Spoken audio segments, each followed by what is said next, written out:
Salut à tous. Alors aujourd'hui je vais vous parler d'un projet que j'ai commencé aux alentours de 2009 et que j'ai fini en 2016 avec quelques pauses en cours de route pour bosser sur d'autres livres.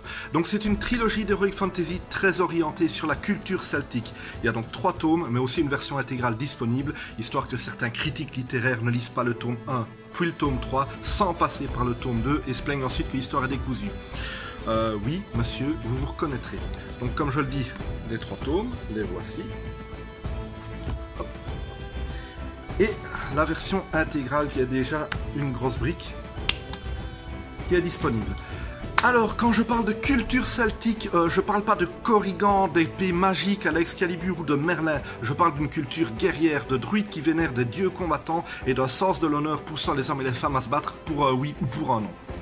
On va donc oublier les histoires d'elfes, de nains, de sorciers, non. Ici, on va parler de guerre entre clans pour des terres et pour l'honneur. Il y a de la magie sous forme de rituels un peu chamaniques dont les secrets sont gardés farouchement par les druides. Et le reste du temps, la magie apparaît plus comme des événements surnaturels que les gens comprennent pas.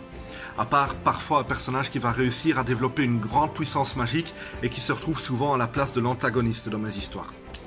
Abandonnez donc les histoires de preux chevaliers en armure étincelante défendant les veuves et les orphelins. Sur les terres de l'Arc, l'univers fantasy que j'ai créé, les guerriers en peau de bête rampent dans la boue et se battent dans le sang. On est face à des guerriers, ça veut dire affrontements très violents, parfois même gore, faut le dire, et un langage grossier voire vulgaire, alors sans aucun manichéisme.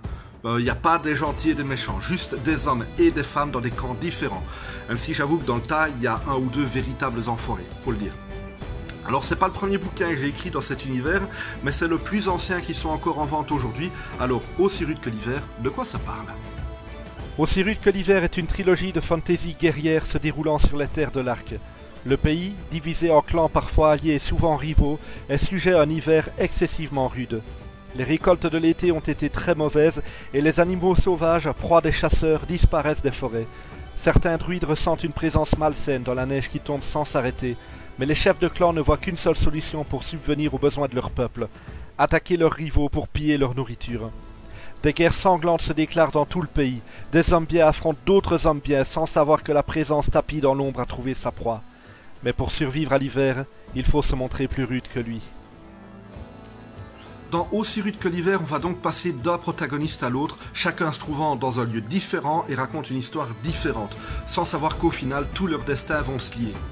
On l'a parfois comparé à Game of Thrones dans cette méthode de narration, ce qui me dérange un peu, personnellement. J'adore Game of Thrones, il n'y a pas de problème, mais George Martin, il n'a pas le monopole des livres qui sautent d'un personnage à l'autre et il n'est pas le premier à écrire comme ça non plus. D'ailleurs, j'ai commencé à travailler sur Aussi rude que l'hiver avant de découvrir Game of Thrones. Ce qui m'a donné envie d'écrire une histoire racontée comme ça, c'est le livre de Guy Gavriel Kay, Le dernier rayon du soleil, que je conseille à tous ceux qui aiment les histoires sur les vikings, sur les barbares, sur les guerriers, tout ça. Bref, voilà, je pense avoir dit tout ce que j'avais à dire sur Aussi rude que l'hiver pour le moment. Vous pouvez commander votre exemplaire sur Amazon, également disponible au format numérique, au format Kindle pour être lu sur tablette ou même sur votre téléphone. Les liens sont dans la description. Moi en tout cas, je vous dis à la prochaine.